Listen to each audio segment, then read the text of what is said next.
Hello, everybody, and welcome back to the Wildcard Podcast. Our first episode of the Wildcard Podcast, talking about the playoffs, Super League 2024. And so far through 2 weeks, we've had some crazy storylines, some interesting results, and one shocking result to some, but maybe not to others. Thoughts on these first 2 weeks, G, as we open up the floor for Athens?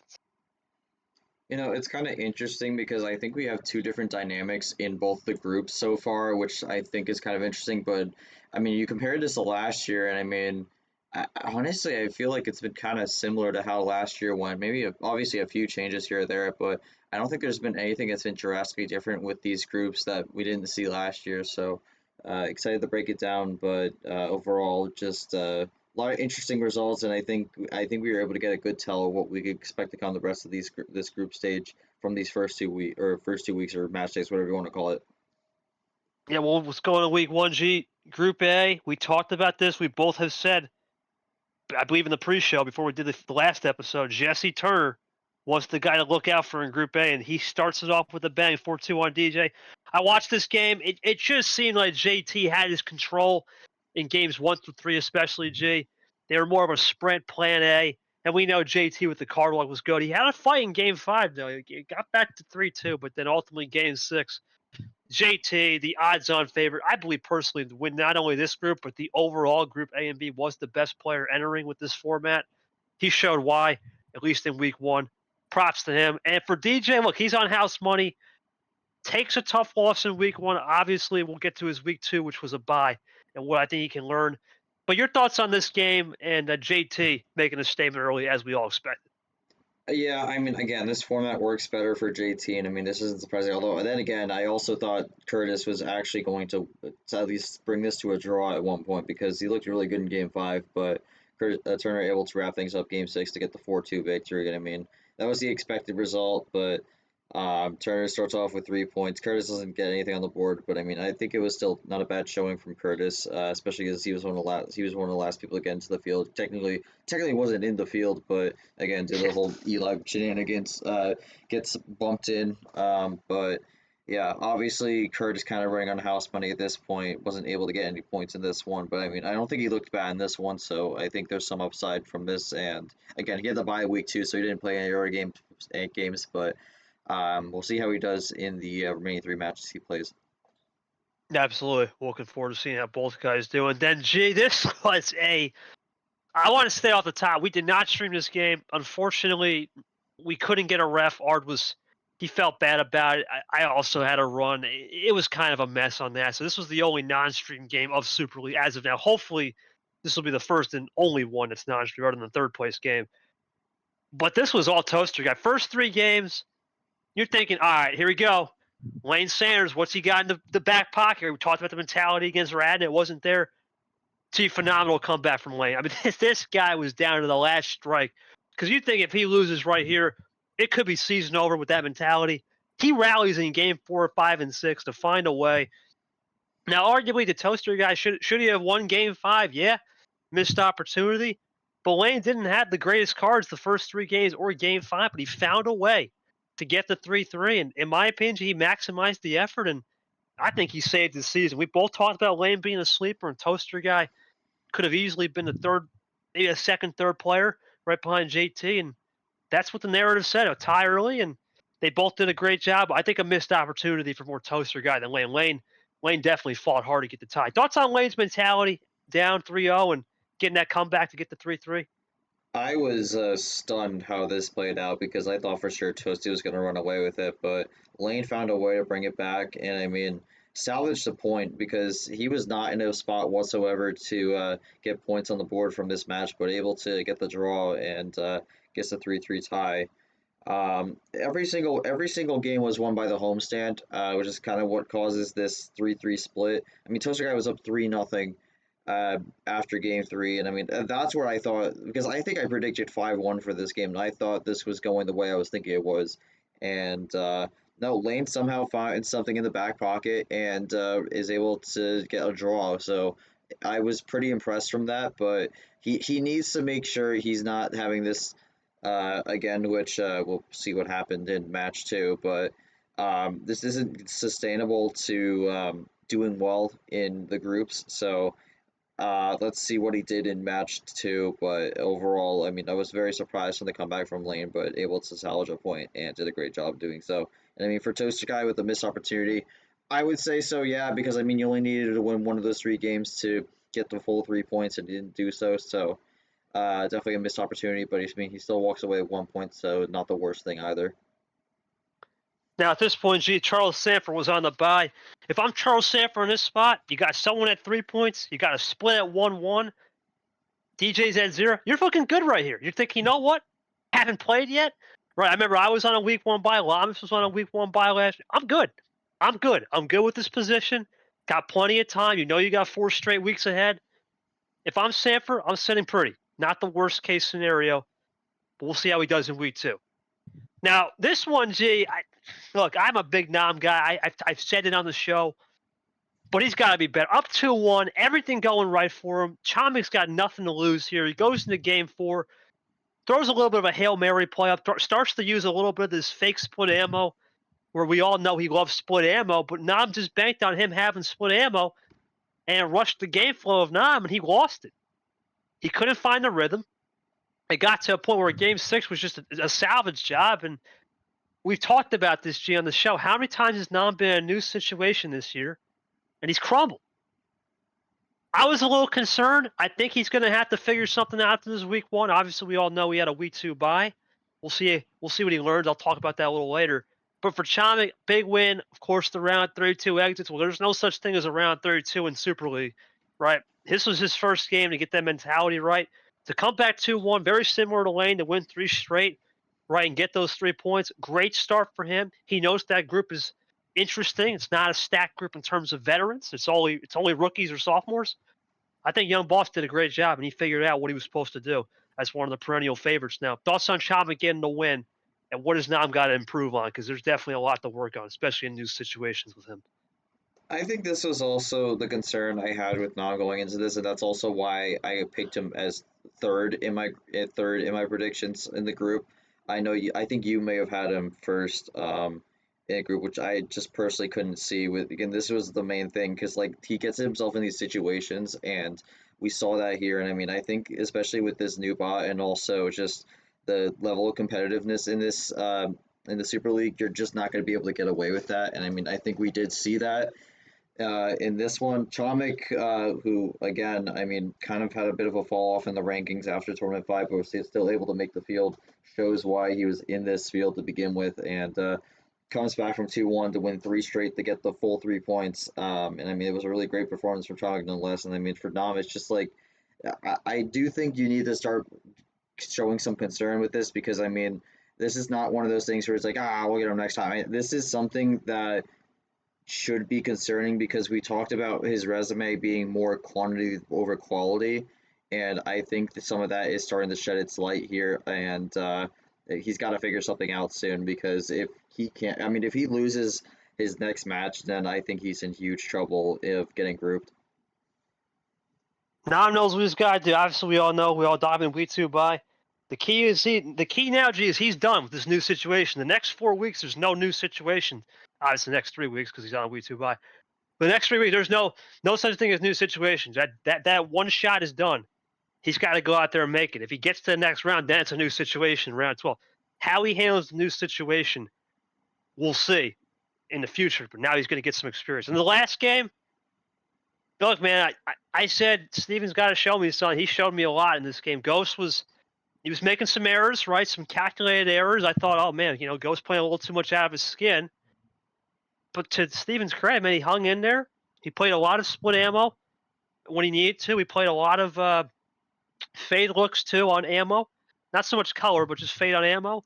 He was aggressive when he needed to be aggressive, and he was fading when he needed to be faded. I think Ghost lost this game more than Steven won. Even though, yes, it was a tie, but I felt like Ghost had more opportunities to seal it in game, especially the games where it was just ammo exhaustion. That's one thing that really impressed me with Steven. Yeah, Ghost was winning he had 3 Plan A wins, but you think the ammo exhaustion players, you think, all right, D1 player, ammo exhaustion, they've been through the ringer. Ghost looked like a rookie. Now, Steven, I had to think at the same time, maybe he's used to those ammo exhaustion players in D2. You almost wondered, did he bring this into a game where he knew he could cook in ammo exhaustion wars because he's seen that style? I was impressed by Steven. I think Ghost, he knew what he had to do. It was a missed opportunity he'll learn from. But for week one, Steven did a great job. That's my thoughts, G. I think it was a good match overall. Your thoughts on this tie here around the group out? Yeah, I mean, this is a lot that Steven was doing during the D2 championship that saw him find success. And I mean, this game gave me more confidence that he can make it out of the group here.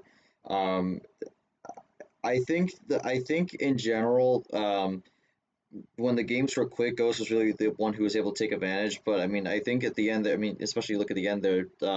While Ghost won three quick games, the shortest game was 2 minutes 2 seconds, which was game six, and Steven was able to win that one. So I was able to find something there at least at the end. But I mean, Steven won two pretty long games. I mean, it kind of shows his ability to kind of slow the pace down and just think through and get things situated. And I think that's something important that could be used against certain players here because we saw Ghost not being able to fight back against that. So I think in general, after this game, I have more confidence that Steven can make it out of the groups here and potentially be someone who fights in the knockouts. Yeah, definitely a good result for Steven. Now, G, thoughts on Brock on a bye? If you're Brock, it's basically the same thing as Group A, pretty much, right? You got somebody at 3, 2 players at 1. I did have Brock. I think I might have said Brock might have been the number one guy. Him and now are very close. But regardless, if I'm Brock, I'm in a good spot, right? You have 4 weeks. You think about week 2. You got a chance to set yourself up for maybe a possible tie in the points lead, right? You start to look at those numbers, and if I'm Brock, you still love this format. We'll see what he does in week 2. Him and JT were definitely the 2 guys to look out for. So we'll go run it back in week 2, and once again, JT, first 3 games, it once again looked like it was over. I was not here for this game, but looking back, oh man, JT's got it right. Okay, Lane wins game 4, but a simple mistake from Jay, forgets to call Uno in game 5, and now he admitted he didn't have the game 1. If he had got the Uno call, it wouldn't have mattered, but you never know. Maybe Lane had some +4, right? Maybe he had a +4 or something that he was going to use at Uno, but he could save, and ultimately that game 5 mishap gave Lane momentum, and he pulls the same strings as week 1 and gets the tie. I can't believe that happened twice in a No, row. no business. Lane had no business of even getting a point in this game, but JT threw this one away, similar to Toasty in game 5. And we talk about Lane once again, G. This is what you do. Let's never forget this, G. What happened when I first came back off that bye in week 1? First 2 weeks. Oh, KT, RU, Sanford. Those are some tough opponents. What did I do? I go out there and tie them. Right? It's not the worst position to be. You start racking those points up, right? I think Lane showed me something here. He's got some good clutch. He's 6-0 in the clutch games, right? He's 0-6 in games where it's the opponent's road stand, but he's 6-0 at home and 0-6 on the road. But the difference is he's salvaging points. For JT, it's a missed opportunity. If JT gets that game, G, we're talking about JT. He's good. 6 points right there. The last 2 games, he probably just needs a tie and maybe even another tie, and he's good. But now with that tie, he's going to have to go into week 3 thinking things different. Thoughts on Lane's comeback again, and then JT just squandering it in game 5. I mean, I can't. Again, I said it when you're talking. I cannot believe Lane did this twice. I mean, that's insane. But again, I think this is one where Turner kind of had it, and I think just some unforced errors got a little bit too comfortable, and Lane was just kind of able to capitalize and again salvage another point. I mean, like again, tie's only a point, but those points can make a difference in terms of making it out of the group. And I mean, Lane has the bye in week 3. I really think he needs to take that bye to not put himself in recharge, not put himself in these situations because. Again, I said it for the match day 1-1 because it's not really a sustainable way to put yourself in a corner and then just have to fight your way out because at one point because pretty much your leash is very thin or very short when it comes to errors. So at that point you're in a whole world of trouble. So I don't really think Lane needs to figure out a way to stop doing this because he's now 0-6 in away stands to start the Super League, but he's also 6-0 in homestand. So, but again, you got to make sure that away stand gets a 1 on it before the homestand gets a 1 in the L column. So, yeah, Lane needs to figure something out here to prevent this because I think his chances of making it out of the group have increased with salvaging a point against Turner and I mean especially Toaster Guy as well. But I mean, could he technically draw his way out of the group? I mean, you just have to get top three. That is a possibility, but uh, it's not necessarily a confirmed thing. So Lane's got to figure something out here because winning all your home games and losing all your away games is just not really sustainable in terms of surviving. Maybe you can make it out of the group, but this is not going to work when it comes to going into the knockouts. So Lane's got to figure something out in this bye week. No, and in that case, G, if he does find a way to do it, well, here's the thing though, G, if he does that, right, depending on where he is, if you look at the 5 and 6 against Brad, you think on paper, oh no, he's in trouble. But if he's winning all the home games and losing all the away games, he's going to lose 4-3 then, or 5-3 or 5-4, whatever you want to say it, because he would not be the higher seed. So right, but there is one caveat, G. What is one thing Lane's really good at? And he said that, and Lane Superior is not. I can't play Lane style. That's the one caveat in this whole run. If he gets Superior, that's the one style he knows how to play. Right? So I don't know if that's his strategy, but it is something to think about if he just ties. But remember, G, the big thing for Lane, I said going into this group stage is week 4. He's 0-7 lifetime against DJ Curtis, of all people. He's got to figure something out with DJ Curtis in week 4, which we'll get to, because that's the biggest thing I'm looking to see. But one thing Lane's going to get a big positive booster, G, is what happened in this next game. And once again, it was legit the same story from May. Sanford, game 1, bang, gets the win. After that, Toaster guy just mauled him like a bear. I don't have much to say on this game. Sanford had a ridiculous wild play. He went to wild at Uno out of yellow. It was a fake wild play. He thought that Toasty guy had a green-blue because his last card was a green or blue, I believe he said. And ironically, Toasty had a green-blue skip combo that would have won him the game. But because of Sanford's, I don't even know if that's a KT Classic because that's something I don't really do at a wild card. At the last card, usually I just play it normally, unless it's like some practice match. But he does some voodoo magic on the wild. He somehow salvages the initial finish. He lost the game too, but then just never recovered.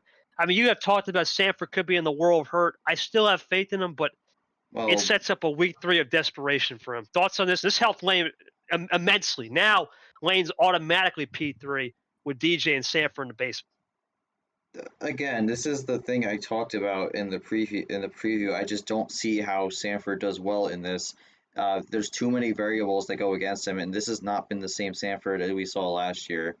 I do know you like holding on to that Sanford. You admire Sanford's play from last year. This was not the same. This has not been the same Sanford this year. It's just not been the same. It's just been, I keep saying not the same. It's been a downgrade. I was just trying to avoid the word. I'm just gonna have to be honest. This group is tough for him, and he is lifetime now. That puts him at 0-2-3, I believe, in terms of record. He doesn't have a single win in Super League yet, and he's getting to a point where he has to win, and he has to go up against these people who he straight up has losing records on the season against. So to me, if you have to win that, I just don't see how that's even possible. And losing 5-1, this is the only 5-1 we saw throughout these first 2 weeks. I don't have the confidence that Sanford can make it out of the groups here because there's just so many variables going against him. And I know you really like to hype up Sanford, but I just don't see it. I just don't see how it happens. And I think this game really just kind of indicted the possibility and just killed any chance for me that Sanford has a way to get it out because there's just no I don't want to say film, but there's just no points backing behind it that like would lead me to believe that he could find a way because there's just been no history of this happening because he got grouped last year, didn't win a single game last year, and now he starts this year with a 5-1 loss. So I just don't see it happening. We'll see, man. Yeah, I still have hope that he'll get it done, but it's starting to get a little bit tougher because JT is the one thorn on his side, right? For Lane and Sanford in a way, they have thorns, and that's unfortunately for Sanford is JT and for Lane DJ. I think those are the only 2 things you got to look for ahead on their schedule. I'm still gonna be on it, but I might have to hop off at some point, right? I always ride and die with those certain people. That's just how I am. But at a certain point, if I just say, you know what, can't prove me anything this next game coming up because that's really an elimination game, then okay. But we'll see. It'll be an interesting group dynamic with now with DJ on a bye. Thoughts on him? He's got to go into this next. We already know it's him and Sanford. It's elimination. Loser's done. Personally, I think if DJ loses, there's only one hope he has is Lane's in week 4. He could theoretically win the last 2. But for Sanford, if he loses this game, you have JT who's probably not going to, because of he didn't get the full 6 points, he's probably not going to turn down in week 4 for nobody.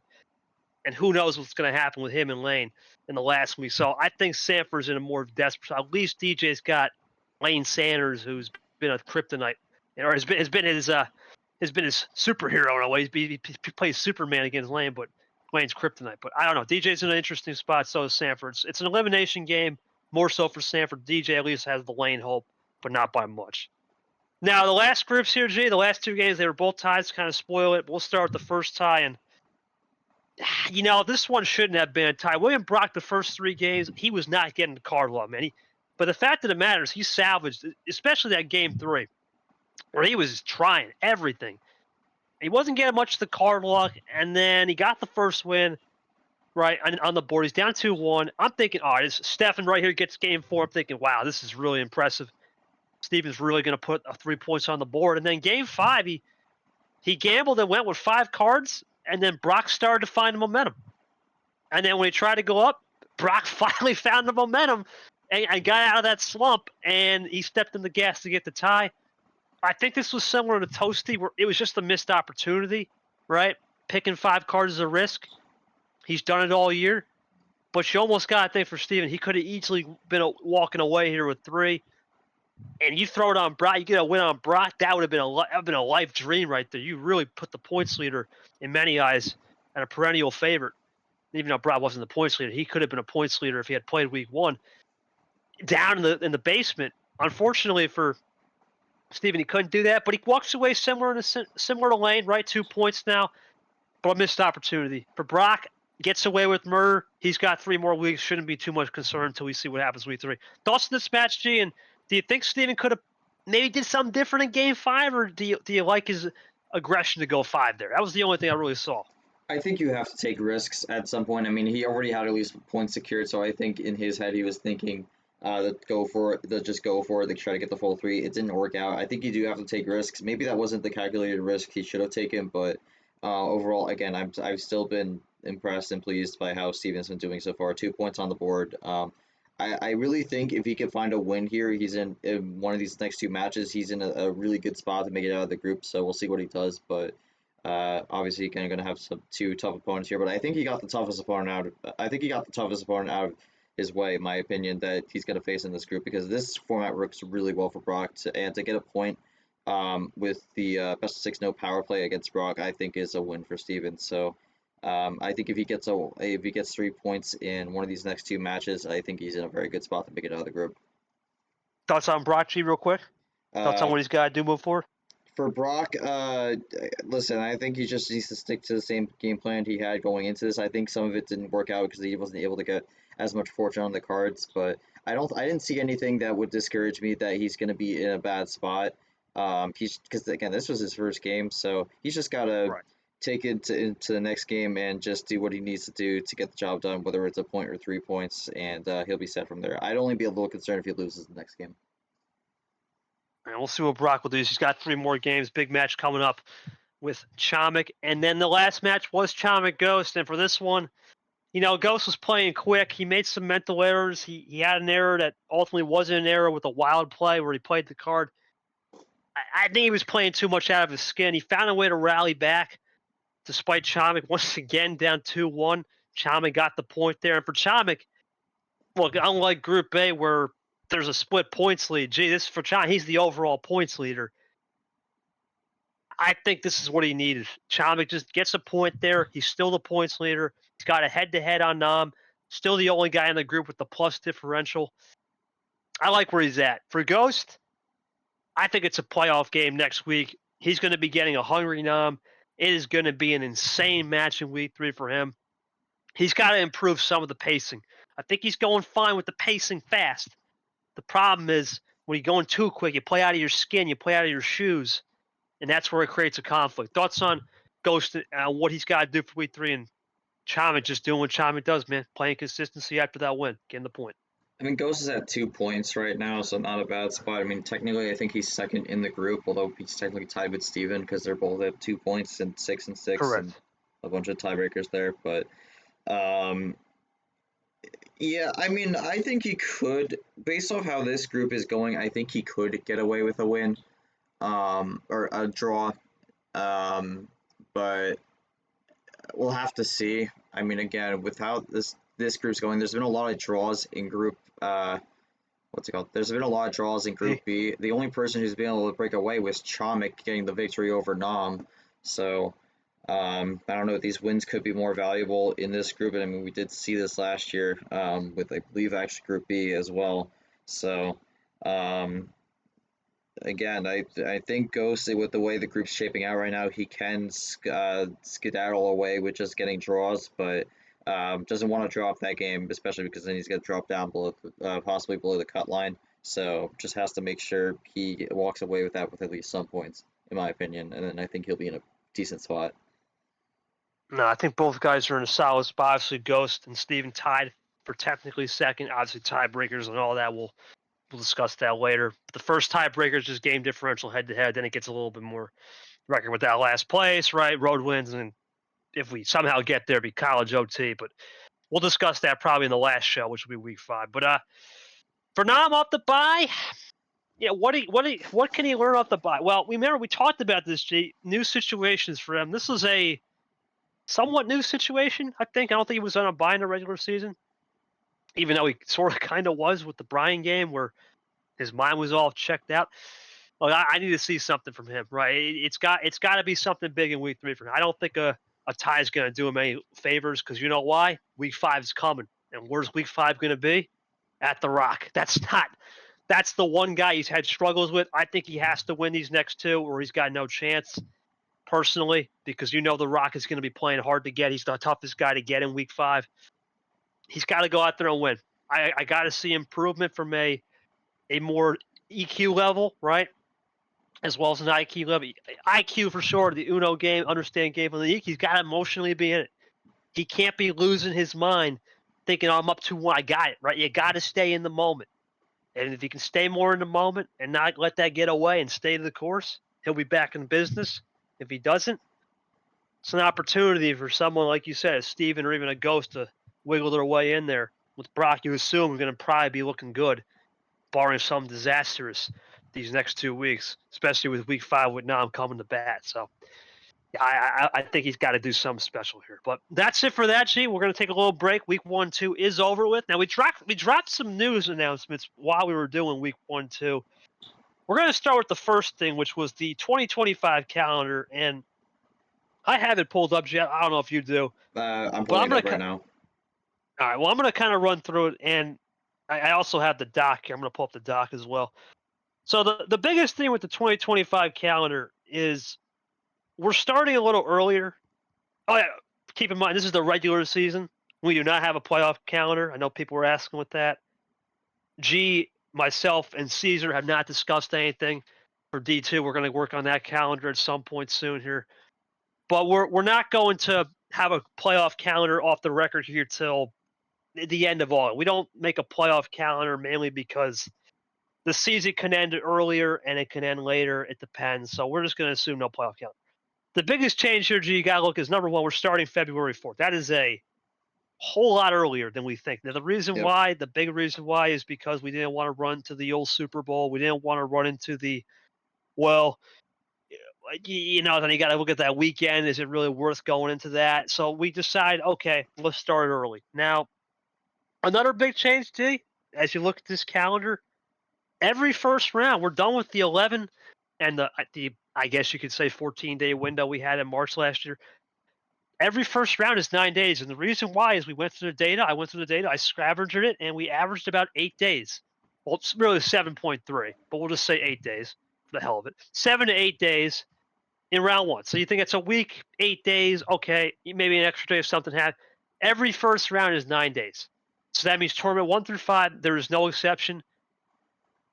9 days, right, at the max. But realistically, we're going to get everything done in 7, 8 days. I think that's a good change. And then the second rounds too.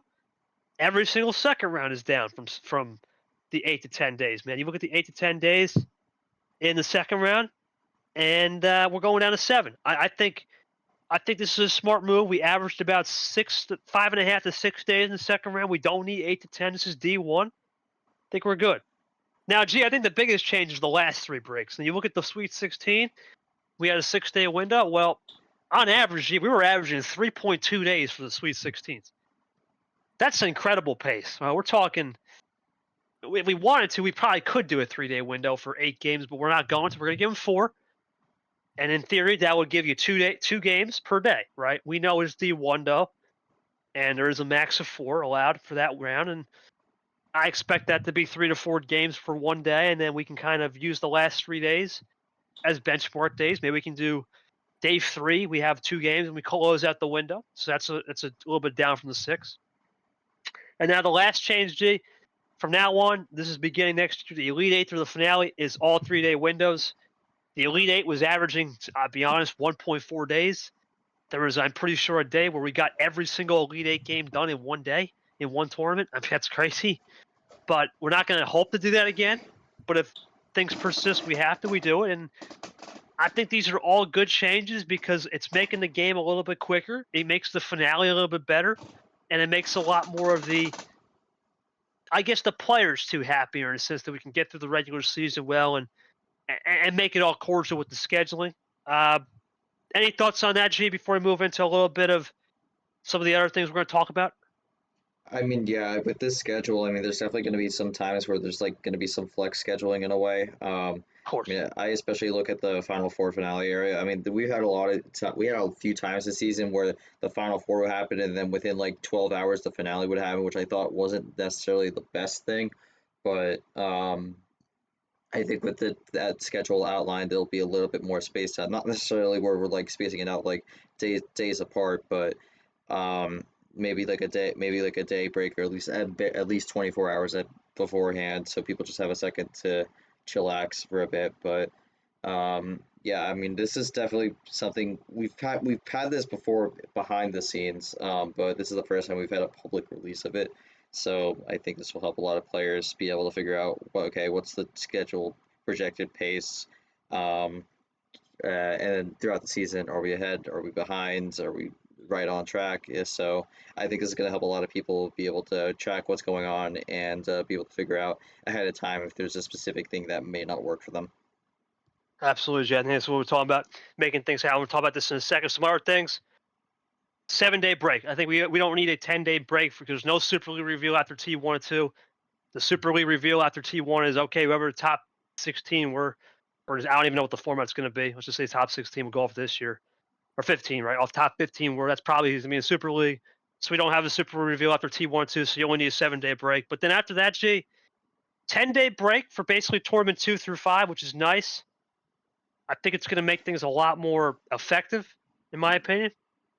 It gives a lot more time for the creators to make things happen, such as Zach. Of course, he'll make the logos. From what I understand, you can make custom cards now with the base template, so we can have custom cards per theme round, except for March. March will be done in the off season, and that will be cooked up to perfection. But the rest now will have 10 days, which is nice, and it gives you guys a chance to relax. And the biggest thing, G, is operational windows are in full effect. Basically, that means, as you look at Ashley, was a great example back in T3. She had to play 2 days before the round window. If we finish a round early, we now have a reserved right to use an operational window day. You can play on one of those days. You're not going to get charged a waiver. We understand that this league is very busy. We got a lot of people coming in that I'm still learning, right? I have to learn who they are, and G's got to learn a little bit as well of the guys that got demoted. But regardless, I'm looking forward to seeing how that goes. I think it makes the thing a little bit more operational, as it says in the definition, but it makes it more accessible for the players in case something does happen or emergency does happen. That'll be explained in the handbook. Nothing too crazy there. And now, G, I think the bigger thing with this, the calendar, we start talking about holiday breaks, right? The first one's going to be technically Easter break, April 13th or 15th. It's not a big break, but it's going to start us with the breaks there. Then you got one on Mother's Day, May 11th, 12th. Probably the big one. I know you've been talking about this. We need to correct this. Memorial Day. We should have had this. This year we decided to play during those days. That's not happening this year or next year. Excuse me. That was a mistake. We cost a couple people a chance to play. That was a big one. I think the fans will like that one. I took this one basically from other leagues, a summer shutdown. We just need an 11-day break, man. 10 to 11-day break. Chill out. Don't do anything. Don't worry about the league. Right. Of course, still prepare for our next tournament as stated, but don't worry about it. Stretch yourself out to the point where it gets too overwhelming. I think this is a good change. Father's Day break, of course. July 4th break to the 4th through 6th. And then the last one, I don't know if we'll ever get there, but if we do, it'll be a Labor Day break. Now, remember, this is if everything's maxed out. G, you know very well this is Division 1. It's very rare we ever max out a calendar. Even this year, I think we were 2.5 weeks ahead of schedule. And that's with some issues with the bye. We didn't have any issues with the bye. We probably would have been 3 weeks ahead of schedule. So what that really means is if we finish the season September 5th, quote unquote, around there, you're looking at this next season, G, finishing around August 15th. We're talking a lot of time for Super League. We're talking a solid month easily can be put into Super League. We can talk about a nice 10-day break from August 15th, right? Don't have to rush anything. There's no D2 interference. That's kind of not a spoiler. We all knew the D2 champion coming to Super League was a one-time deal. We don't need that separate calendar. They can run their own program down there. Don't got to rush stuff. Super League will end way before November, and dare I say, there's a chance. I mean, it's a small chance. It could end before October. And what I mean by end, I mean the group stages are done. The weeks are finished, right? We're basically on to the Final Four round, which is 3 days, right? That's what I mean by end. We can see the light at the end of the tunnel. That's the goal. And I said in the bottom, 2024 regular season was Feb through late September. Next year, we're looking at February through. I see a window where we could easily say mid-August. I think there's a window there for sure, and that would mean that there's actual 6 months of regular season, and then you got a full month of playoffs. That's a 7-month calendar, and then we can have some more fun in the off season, right? You take December off, you take January off, you got November off. You can do some fun stuff in October if you want. I think this is a more sustainable calendar. It runs into less problems with exams, less problems with staff having issues with college. If you look at Yoshi on the team, it makes a lot more sense to do this format, in my opinion, G, than trying to rush program. You didn't schedule a game in D2. I think this is the right procedures for at least D1. We'll work on a D2 calendar, as I said, but for the regular season, it's optimal and things go well. Your thoughts on the calendar before I get to specific dates, G, on the changes? I think we're talking about specific changes. I feel like that's something you're going to be covering. So, I mean, you could go through that first. But, I mean, again, I don't really have much to add. Again, I just think having the calendar public is going to be helpful for a lot of people. And right now, I mean, technically, a projection is for the regular season to end on the 5th of September. So, I mean, if you compare that to where we were this season, I think that was I think it's a little bit earlier than what we had. Let me just. Oh yeah, way check. earlier. Almost September 28th. Way Yeah, earlier. yeah, that's way earlier. Geez, okay, but we'll see how that goes. But I think you could jump into the specific dates, then we could probably talk about that more. Yeah. I'm gonna start it off. So March Madness will begin on the February 4th through the 12th. That'll be the first. That is a little backwards. I know for people that is a little backwards. But Yes. It makes sense. Trust us. Yeah, give us some time. So that'll be the first round. Then we'll have 3 off days. So this is another thing I changed. Every single off day for the first round will be 3 off days. There is one exception. We'll talk about that a little later. We'll keep it going. It's February. So the 13th through 14th, 15th is off. Now remember, if we finished around the 10th, the 11th, 12th, 13th are off day. We start the next round the 14th. Remember, this calendar is an APPOX. It's an approximate. It's not the gospel. This isn't, oh my God, this is it right now. There's a very good chance. This is D1. G knows how this goes. We're going to finish early right now. Because of the new people coming in, is it possible that we max out the first round? Yes. That might be actually true because we don't know how they're going to schedule. But at the same time, we'll see how it goes. We'll play a biter. Round 2, there it is. It's the same thing, right? It's the old 7 days theory. You got the old 1, 2, 3, 4, 5, 6, 7. That basically means Sunday through Saturday. It's a true week. 16th through 22nd. That's a nice week there, and we can get it going there. That's nice. It makes things a little more effective. Then 2 off days. So every second round we'll have 2 off days. Pretty much, right? You get an off day for the players, little reveal show, and then we started going. Scheduling will go in there. It's nice. And then we'll start it up with the 4th Sweet 16. It's the new look Sweet 16. And that will round out the month of February. Nothing really to say here, G. It's pretty much the classic, February calendar, except it's a little accelerated with the Sweet 16 being in February. And then we kind of run it with the course of action, and we go from there. And now the fun stuff begins. G. March Madness, right? We actually get into March. So the 1st and 2nd is off, assuming we don't max out. Then the Elite 8 begins the 3rd, 4th, 5th. Couple off days there, and then we move into the 8th through 10th as the show, as I like to call it. Looking forward to seeing how the show will be, in my opinion, with the finale, the new look March finale in March 10th. The last March finale was the 25th of March, so 2 weeks ahead of schedule, which is nice. Any thoughts on the opening tournament, G? Pretty solid schedule. If you kind of run it, it basically would take place in a sense of about 36 days, I would say, roughly around there. That's if we maxed and everything. Realistically, about a month is what we're looking at for sure. Yeah, I think some people, will be a little bit iffy about the fact that a good chunk of March Madness will be in February, but again, it's just kind of how the schedule goes. But overall, just works out. I mean, the finale happens right in the middle of March. I mean, if we compare this to the actual March Madness of college basketball, I mean, this is wrapping up right before that, so it could be a good transition into that. So we'll see how that goes. But overall, that start per se just kind of, in a way, just kind of kicks the season off into high gear, and I mean, we kind of get things going pretty quickly. Yeah, and then look at tournament 2 here. I put an extra prep day for the team. The only reason why I know I said 7, I put an 8th day. You never know with D2, right? Because of course G's got to run that Yoshi. I gave an extra prep day in case if there's anything that could crisscross over, but not a big deal there. So we're going to projectively start T2 March 19th. That's right. I mean, we look at the Aquatic April. This would be your Aquatic April. We started Aquatic April, April something? I think April 5th or something like that. We're 2.5 weeks ahead. And same thing here, 19th through 27th. That's a 9-day window. I know there's the first day of spring. I believe it's the only thing that's really going to affect anything there. So that's perfect transition into spring, which is nice. Couple off days on the 28th, 29th, and 30th if we get there. And the March 31st, we'll begin round 2 of the, let's just say Aquatic April, Tournament 2. Right, we know it won't be Aquatic April, but Tournament 2. Then we move into springtime for real G. We started off with the little April Fools, run through the 6th, so another Monday through Sunday window, right, which is nice for the second round. Couple off days, the 7th through 8th.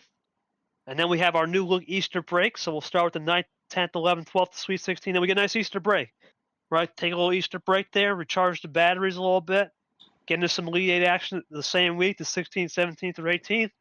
Little off day, and we're done April 23rd, G. You look at this. I'm pretty sure T2 last year finished up around May 10th. I think it was actually like May 6th or something. So we're way ahead of schedule now. That's the legit 2 weeks ahead. It makes things a lot easier, and we can go into May with Tournament 3 instead of, I'm pretty sure, starting Tournament 3 late May. So we're way ahead of schedule. Thoughts on just the being ahead of schedule and now starting to prepare for Tournament 3 so we start to get more into warmer weather?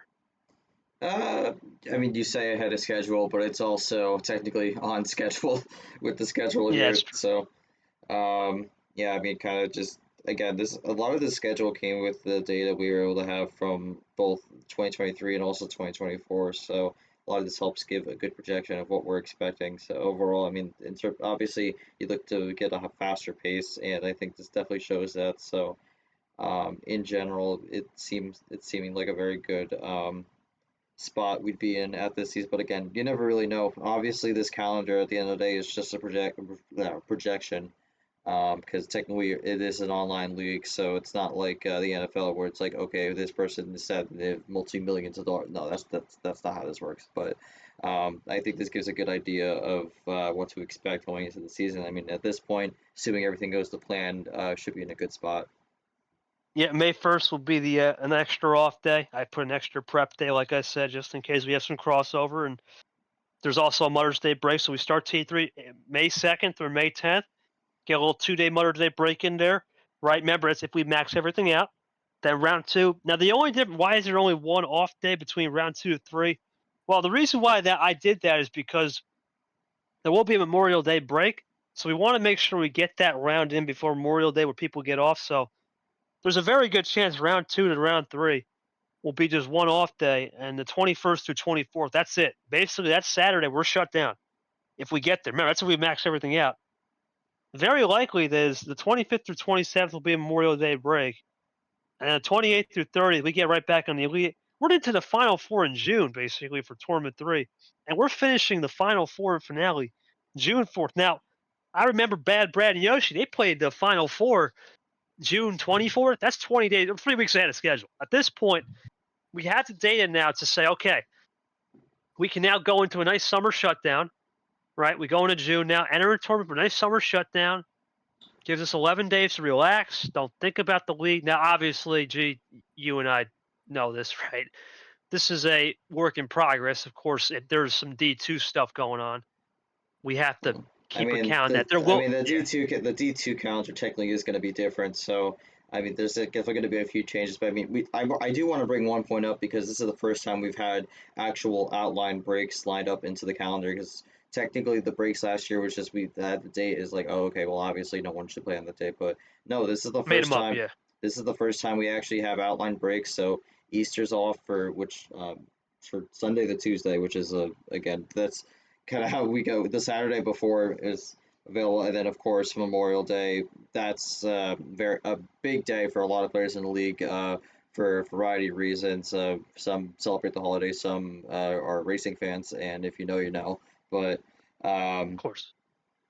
but yeah, I mean, I think having these breaks outlined in specific to make sure, like, hey, okay, no matter what happens, like, we could be ahead, we could be behind, but no matter what, we are not going to play on these days. I think that's good as well. And I mean, we do have some smaller breaks in there also, like, we do have a small little break for Mother's Day, so no games on Mother's Day. And then I believe Father's Day is technically part of the summer shutdown, so I guess that counts too. But just July having those 4th is there. Yep. July 4th, of course. Yeah, just having those outlined pretty much really works out. And I mean, most of these breaks are either 2 or 3 days. The smaller holidays are like, I guess, I wouldn't say less notable, but just like not as, uh, Labor like, Day. Good not example. as like crazy. Like Labor Day, for example, that's like only a smaller one, but for the bigger ones like Memorial Day, 4th of July, 3-day break. So I mean, having those outlined is good. And I mean, I think having these smaller breaks throughout the year is going to help limit fatigue and make sure everyone is good to go for throughout the season. Absolutely, Jay, that's what we're here doing. And basically, July, same thing. I did make a little bit of an error on it. I know next year is going to be I know April 19th and 20th is also a little bit of a thing. I'm pretty sure it's Easter as well. So basically, the way next year calendar lines up, there's Palm Sunday, there's Passover, and there's Easter. They're on 2 different weekends, but remember, you got to understand this is D1.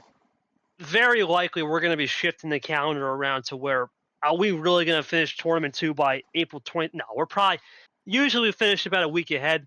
So you got to think if for some reason we are ahead of schedule, I have the ability now to change the dates.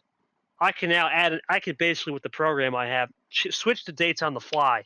Say, okay, look, we're ahead of schedule by approximately 20 days. Okay, we're going to do this.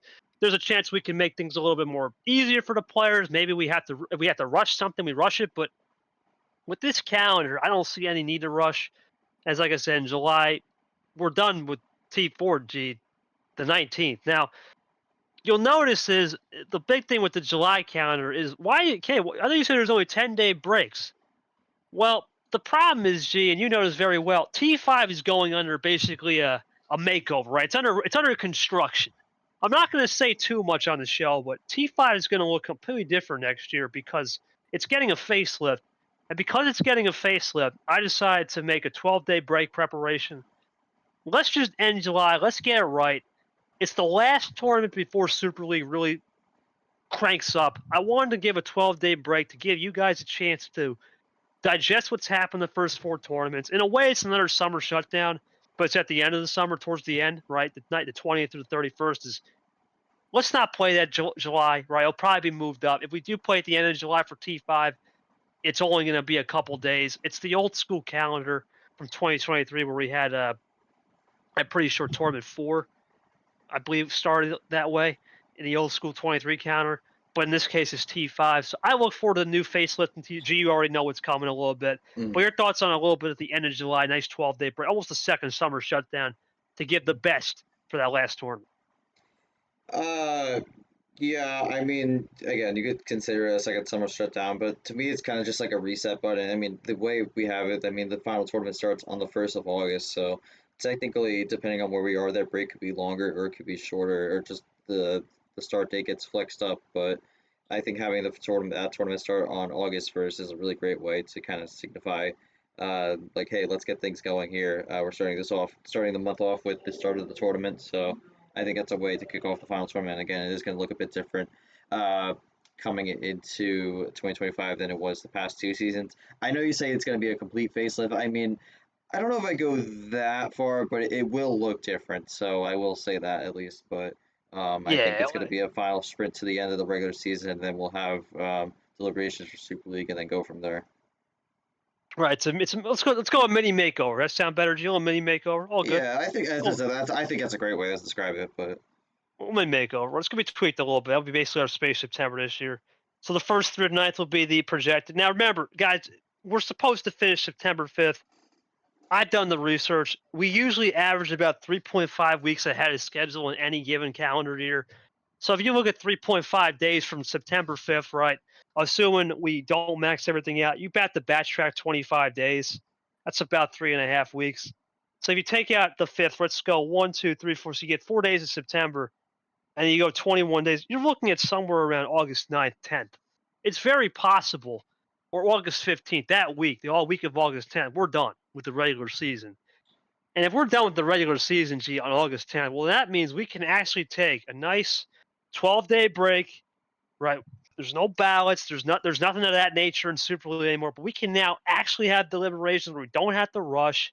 We don't have to try and piece together a field and try to piece together a calendar for Super League and hope it works. We have time. We expect Super League, if it does end 3.5 weeks earlier, to finish basically towards the end of September. We don't run the school holidays in October. We don't run into a bunch of crap in November with the holiday season. And there's nothing wrong with playing in October. I'm not against it. It's just you see what's going on this year, G. We're discussing things on October 30th, right?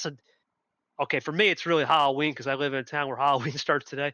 But for most people, it's Halloween Eve, and we're still talking about week 3, Group A and B, right? I think that it's just too much of a stress. Caesar and I have talked about this. Our batteries are out, man. I mean, gee, how many times were you having to pull, in some cases, an all-nighter, right, just to get some D2 games locked in? I think this calendar is more optimal. It gives a lot more expression for the players. We can do more fun stuff, which is coming. It allows us to be more on an actual schedule instead of just, all right, let's find around, let's find out. You know what around? We're not doing it anymore. We're trying to be more professional with it. This is a great first step in the right direction. And I think in the future, as we start to become more established, we can have more up to date calendars. We talked about calendar of events. I don't know if that will happen this year coming up, the upcoming year, but maybe for the next year, 26, we can look at calendar events. We're trying to do more fun stuff in the league, G. I think this is a great first step of having a structured outline. So anything you want to talk about before we move on to the next bigger topic as well on the calendar? Are we good? Did I cover everything? I think you covered everything. I don't really have much else to add. All right, let's go to the next. And now, G, this next one, this is a big change. This is I would say, a monumental change in the league. Now, we kind of were the big A necessary change, also in my opinion. Absolutely. Absolutely. I'm going to talk a little bit about G. Obviously, shout out Caesar. I know he couldn't be here, obviously, but shout out Caesar as well. We kind of agreed to this system. It's called the strike system. And before I even get into documents, okay, what's a strike system, man? Is this MLB strikes and balls? No, listen. You are not getting walked. That is not happening. We ain't getting no walks here, and I tell you right now, there's no such thing as a balk. But anyway, point is, no, the reason why we did this, and G can elaborate more, we had too many people disrespecting time. I mean, how many situations this year were I can count on both my fingers and toes, probably about 20, especially with players just showing up late. That's the biggest culprit. I'm not going to say one division out, but it was league wide. Now I will say in Division One there are some flexibilities. I do want to point this out. If you show up late and it's a Caesar KT there, we were more lenient. We had more time. Understandable. Well, not everyone's Caesar KT. Okay, those are rare guys. G doesn't have that kind of time to wait 2 hours sometimes. Yoshi don't. We decided to make a strike system to where it makes players more accountable on, in my opinion, showing up on time, right, being punctual, giving us a 24-hour. The whole system, if you look at the system, the way it's broken down is you get a day to schedule a game, right? You're either on a waiver day, which means you're a foreign player or requested one, or you're on a regular scheduling day where you just play on a normal window. And then you get a scheduled time, you get the rules set, you get 24-hour notice, and that is your time to let us know, hey, look, something came up. Okay, that's fine. 24 hours, it was good. Who did a good? I think when I was gone, Pat Johnson and somebody else played. It was Toaster. Pack said, well, I can't do this day. Can we move the time to the next? Yeah, it's fine because you did it on the 24-hour notice. As long as you do it on 24-hour notice, I'm never going to yell at you. Nor would you. That's what you're supposed to do. The thing is, when you have people say, oh, it's 5 hours, oh, I got to go. Well, I can't do this.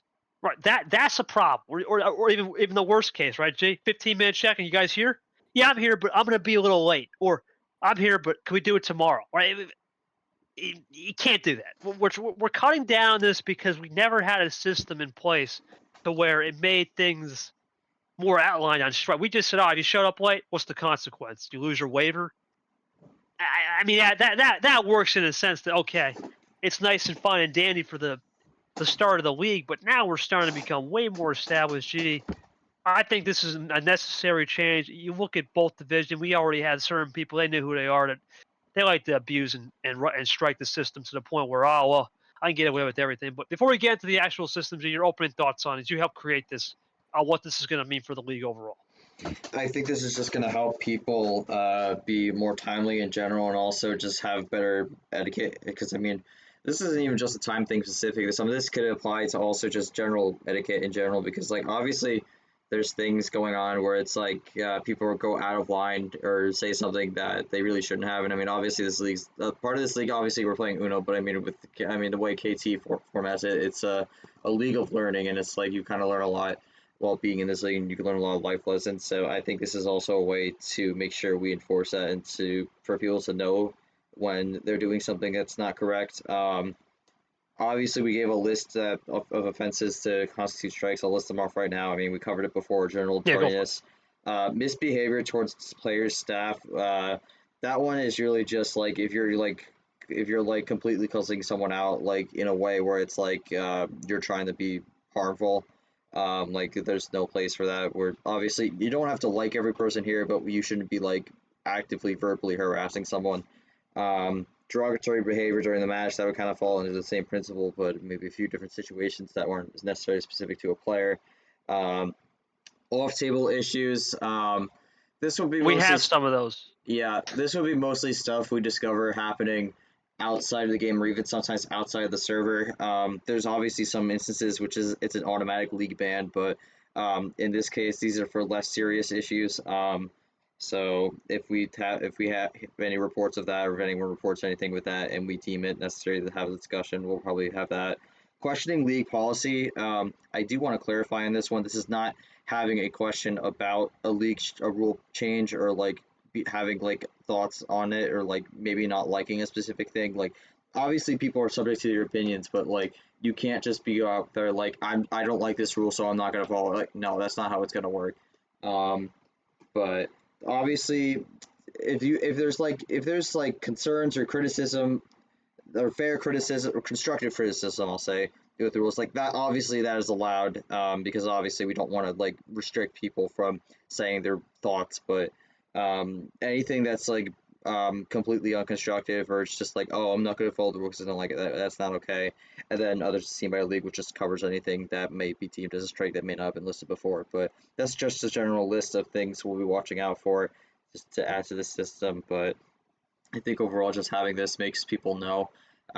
what they need to do to make sure that not just in general in the league that they're behaving, but also just in life, because sometimes, and especially in an online place, people can make stupid decisions and whatnot. And I think this is a way to have people learn from it and also become better people in general. So, um, yeah, I think the strike system is really going to help out with a lot of people, and it's also going to help us with making sure we limit the issues going on throughout the season going forward. I look forward to this new system. I'm going to talk a little bit about now what are those not fines, those strikes and individual strikes. And we'll start with a regular warning. Basically, Jay, we unfortunately, we've done enough of these before. It's just chewing out. I mean, you look at D2, right? You probably had shoot at some guys. You know my policy on showing up late. Being a bozo. I'm not gonna beat around the bush. At the end of the day, you gotta take care of this league like you take care of one of your family members, and that's how I view it. Right? You disrespect me, a league, that's family. I'm gonna take care of you and teach you a real life lesson like a family member. Hey, well, it's tough love, but I know you'll get better. That's a regular warning. Now, this next one, I know Peter had a good question about this. An individual game loss. The thing with this is, I know there's a way we have to program the bot to where we can get an 0-1 versus a 1-0. Do we give a specific? That has to be discussed in the offseason with the Grim Reaper, my boy MGR. We'll talk to him about that. Right now, don't expect that in March, right? I highly doubt we're going to see that in the tournament 2. It's not till we get to tournament 3 when you start to really accumulate where this strike system could be a problem. We start looking at that. That's something to keep down the line. We'll talk about that as we get closer to those instances. Now, gee, this is where it gets kind of fluffy here, right? In the past, you get a third strike, you probably just get an extra day of waiver. We're throwing you basically the book right here. We're giving you a DQ. We've had enough. You either misbehaved on the table, you were generally late. I don't care. Maybe you were pulling a Clint Green. I don't care what you were doing. You start accumulating 3 strikes, and any of the policies listed below that constitute one, we're just going to give you a DQ. And that should be enough of a lesson to where we don't hopefully get you to a strike 4, a tournament ban. That's basically, you hit strike 4. Now, the big thing, G, with this one, I talked about this in the initial meeting when we had this meeting. If you get a strike 4, let's say you're in Super League, Yeah, right, you're going to make Super League. Yeah, you're done. Right? You get a strike 4 in tournament 5 for some reason, and I don't know if it's just DQs or something like that. You're not going to be able to play Super League. I mean, how is it fair that somebody that had no strikes the whole year, right, that went flawless on good etiquette, is going to get a chance to play because they have 4 strikes? No. At the end of the day, great example. Unfortunately, I know he may not like it. It'd be Monkey Boy, right? You think about the DQs, right? He had 2 DQs. He called out Allen, and then he did something. He's done multiple things this year where that would constitute a 1 tournament ban. And let's face it, he would have got it in T5. He wouldn't have even been eligible for Super League. So that's something to note. You have to be on your best behavior, but also don't be a dimwit. I mean, just show up. How hard is it to show up on time and listen to league policy? It's not, right? And that's where we're trying to crack down. We're trying to crack, especially in these new people in D2. Well, are we going to be a little bit more lenient with them? The first tournament, I think G can answer it. Yes. The first tournament, if it's their first time in the league, you make a mistake in D2, whatever.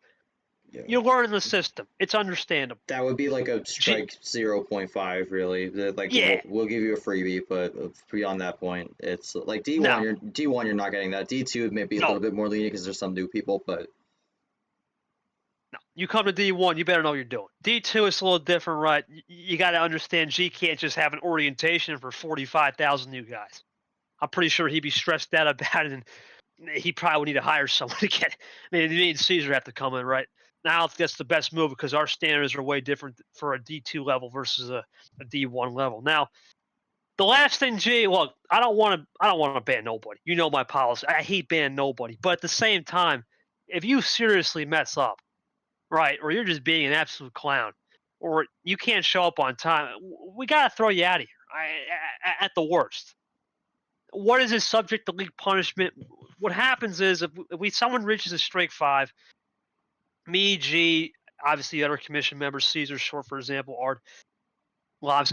We would all have a meeting and we just discuss it, be an emergency meeting. Like, all right, what do we do with this player? Right? They're messing around. If it's a D1 player, we're not going to be easy on you. If you've been doing this forever, especially if you have a track record and you got to strike 5, you're probably out of here, right? Now for D2, we hate to ban people, but if they really are messing around being a culprit, maybe we look at they're banned half the season.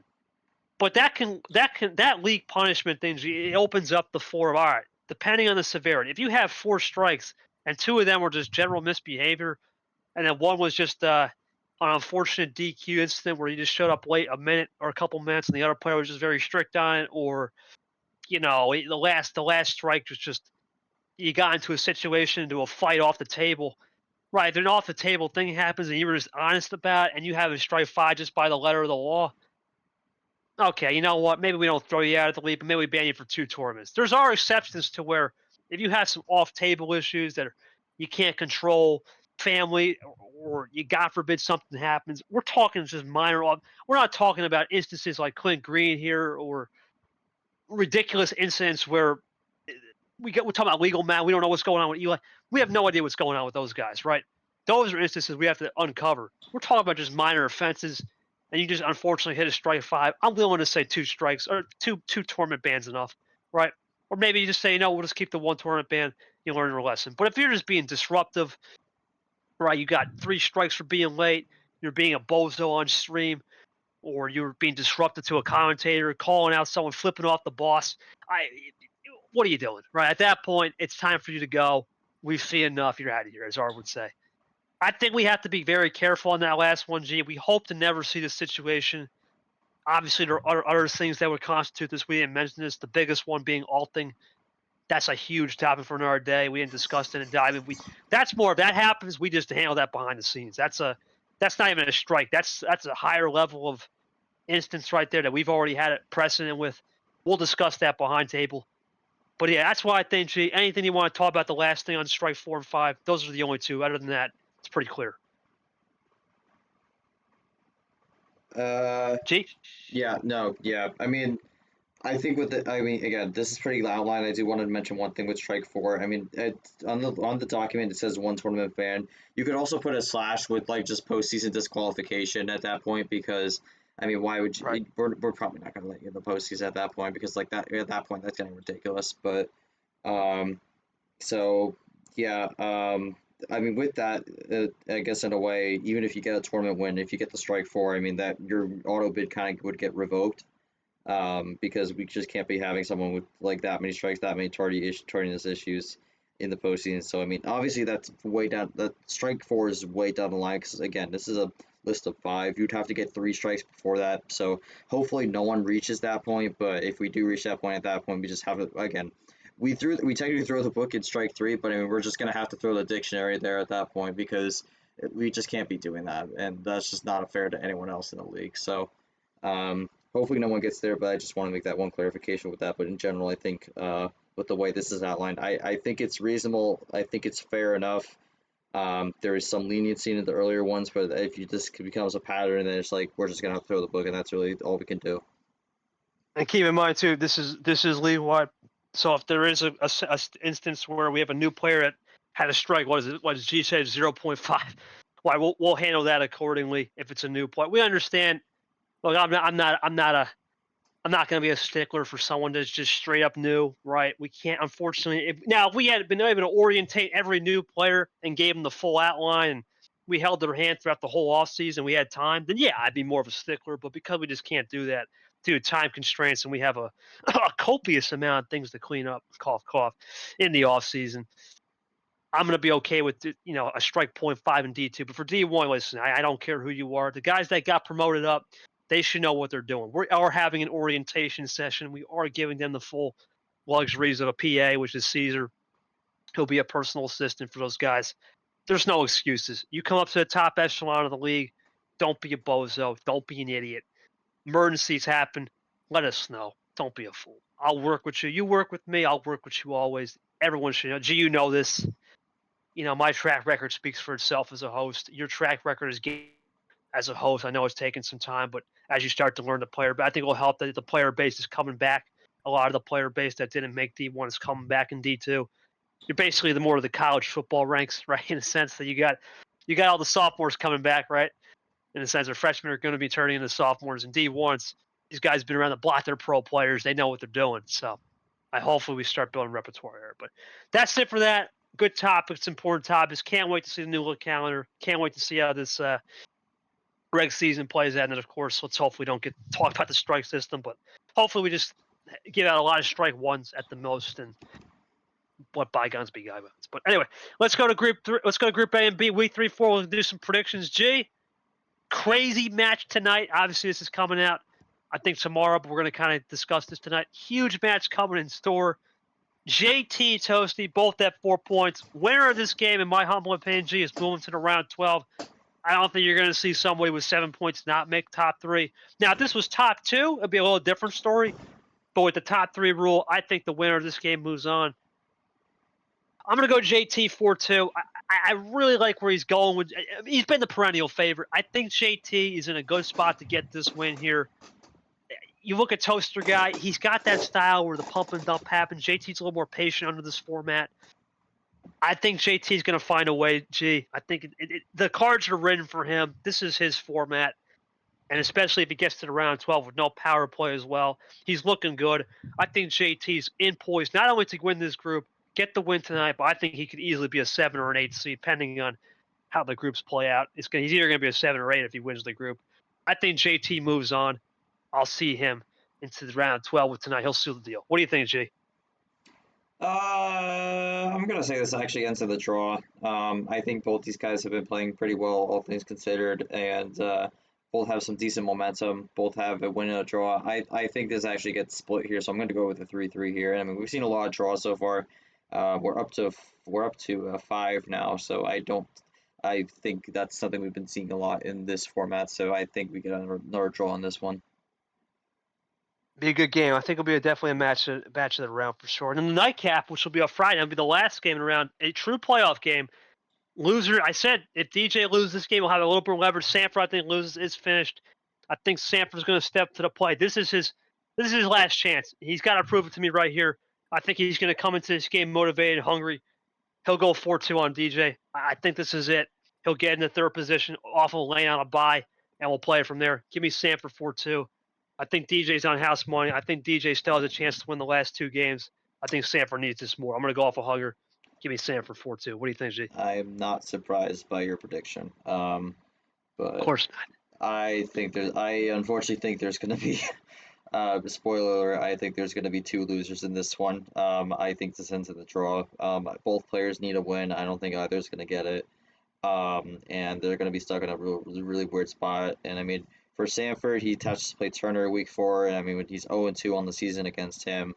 And then Curtis has to play Lane, which we don't know what's going to happen there. But I think both need to win this game, and I think both are not going to win this game. I think it's going to end in the draw. So give me another draw here. I mean, we've seen a lot of draws thus far, so I don't see why it doesn't happen again. Could be happening. We'll see. And then the next game, G, will be right after that JT Toast. Nam goes tonight. Big game. Nam has to get this game. You got to think for him. Wouldn't say it's a crazy must win, but it's definitely pressure's on. Ghost looking to stay well.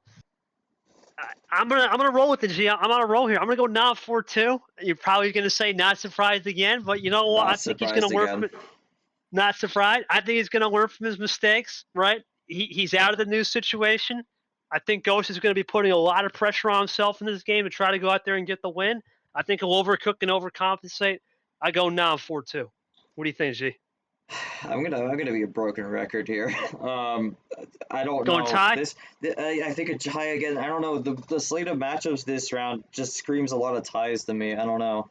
I just don't really see how either player really breaks through because Ghost has been running this well with the quick start so far. And I mean, Nam needs a bounce back here desperately. I think he'll salvage a point here, but even then, I'm not really sure. So I'm gonna give him the benefit of the doubt on this one in terms of getting a draw here, but. I think if this goes up, I think if Ghost goes up here, Nam's going to be in huge trouble. But I'm going to say again, I have another tie here, 3-3. So I'm 3 for 3 on ties here. We'll see if the fourth one ends up being a tie. Well, gee, this is a good game. This is probably one of the better games. The 8 o'clock game. Brock Chomik. Chomik entering the points leader. Brock needs to get this win to find some rhythm. This is tough. I really want to pick a winner. I'm going to have to go tie. I'm going to use my one bailout. I'm going to use my one freebie. I think both are just too good. I think you look at Chomik's style where it's split ammo. Brock can counter that with the fade. It's true. It's true style dynamics that I think that makes it a tie. I think for Chomik, 5 points is good. I think Brock, the fact of the matter is he knows Nam is coming at the end of the round. And I think Ghost could be in trouble. I think Brock only needs is a tie. I'm going to say Ty Chomik will go into that week 4 bye with 5 points, still in a pretty decent spot as the points leader. Thoughts on this one, G? Okay, I'm not going to go 4 for 4 on ties here. I am going to pick a winner on this one. But the person I picked to win may surprise you. I'm actually going to go with Chomik on a 4-2. I was impressed with how he was able to do, like, how he was able to play against Nam, and I think uh, what's it called, March April Magic kind of came back to him in a way during that. And I mean, he did get a draw against Ghost, but I thought he still played very well. There was nothing that really deterred me on that one. Um, Brock kind of had to fight back against Steven, and I think he is going to have to fight through a bit of adversity here. So I would say Chomik actually is going to be able to find a way. I think Chomik goes up 3-1 and then closes out game 6 to get the 4-2 victory. So I think Chomik puts himself in a great spot to move on to the knockouts. Chomik moves on. All right, be a good one. That put Chomik at 7 points And at that point. that would put pressure on Brock to get the victory in the upcoming matches. Yeah, you look at the two people on bye. I think for Steven, not the worst spot to be in. Kind of play it out. Good week 3 bye reset. You got 2 more weeks to repair. I think for Lane, he's desperately probably wanting Sanford and DJ a tie because then he would still be in P3, right? Because he knows that match with DJ could be troubling. But we'll go to week 4 because we do week 3, 4, right? We're going to do a double week here because we won't do an episode next week. You started off with JT Sanford. This is a no-brainer, G, for me. I predicted JT would win against Toaster Guy. At that point, he doesn't need to go for the win. 7 points. I think he just goes for a tie. Maybe try some things. Disagree, but go on. That's my belief. I'm going to go JT and Sanford just tie it out. I think this would pretty much say if Sanford can't beat DJ, could end it, but I still think he will. I'm going to say JT gets the tie, gets 8 points. That's enough. He'll be moving on because he has a week 5 bye. I think he'll go out with a bang, get his 8 points, move on to the round 12, and take it from there as a learning curve. What do you think? Does JT get around? Did he go 3-0 on the season on Sanford? What a story that would be. I think he wants to go for the 3-0. That's what I'm thinking. So I don't think he's going to necessarily take it easy. I think he wants to go for the dunk. And I mean, at that point, if Sanford's at 1 point at that point, if Curtis Sanford is a tie, that puts Sanford in a really bad spot. I think Turner wants to go for the dunk. I'm gonna. But that being said, I disagreed with your notion of what Turner's gonna do, not necessarily the scoreline. I do think this ends up being a 3-3. I think Sanford does at least find something to go against. Sanford needs wins, and I just don't see how he's gonna be able to get them. But I think Sanford's able to find something in a late game 6 to at least tie it. But I honestly think Turner's gonna want to go for the dunk there, and if he does get it, I wouldn't be surprised. But we'll see how it goes, but that's mine. I'm gonna have another tie for that one, but spoiler, I am gonna have a winner for this next one. Lane, DJ, DJ's 7-0 lifetime on the old bot against Lane. Lane has looked good in clutch matches.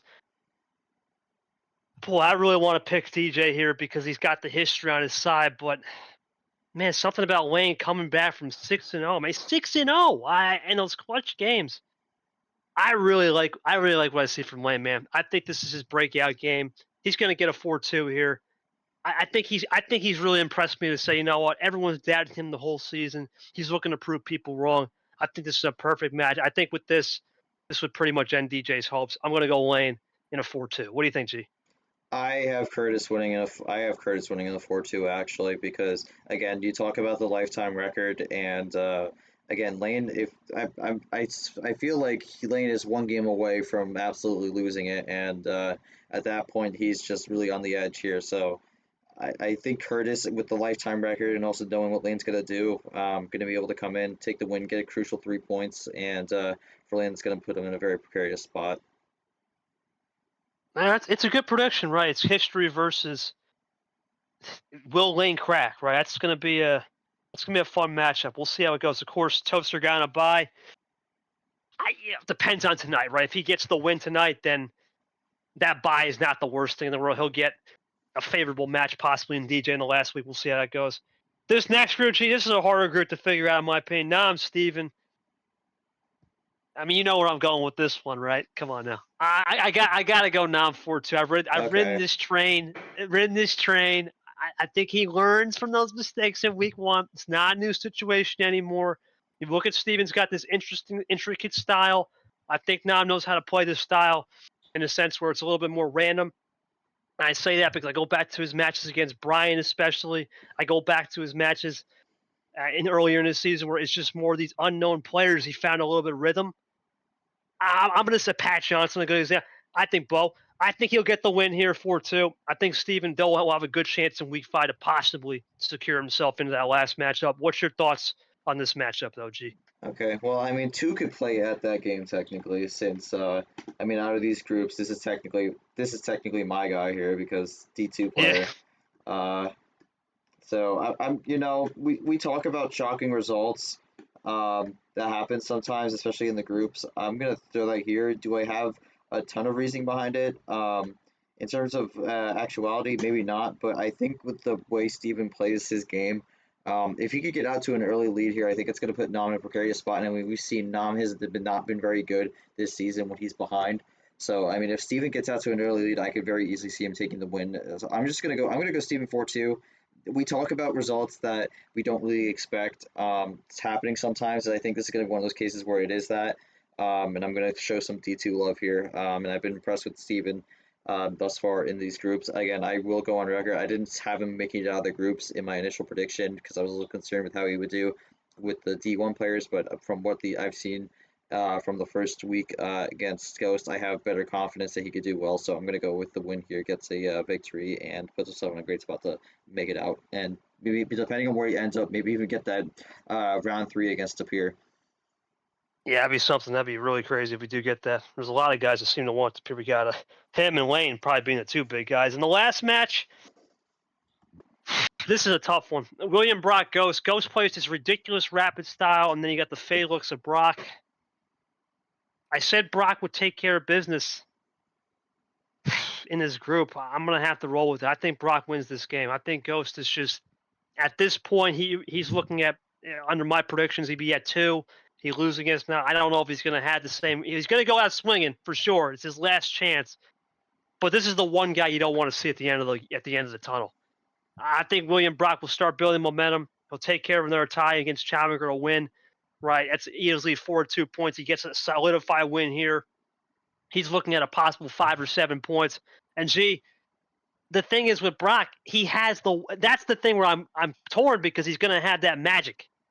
And now he knows how to play Nam style. He knows that's the perfect match. I think William Brock is going to get the win here, and that's all he's going to need because at that rate, the last week, we know what's going to happen. He's just really good against Nam. I think Ghost had a great Super League run. I think it ends here. He picked the week 5 bye. I think he could have easily did something maybe like a week 3 bye, and maybe I would have been a little more confident, but he had to put the pace on. If he doesn't win on Friday, the original Friday that we're going to play, it doesn't win tonight, excuse me.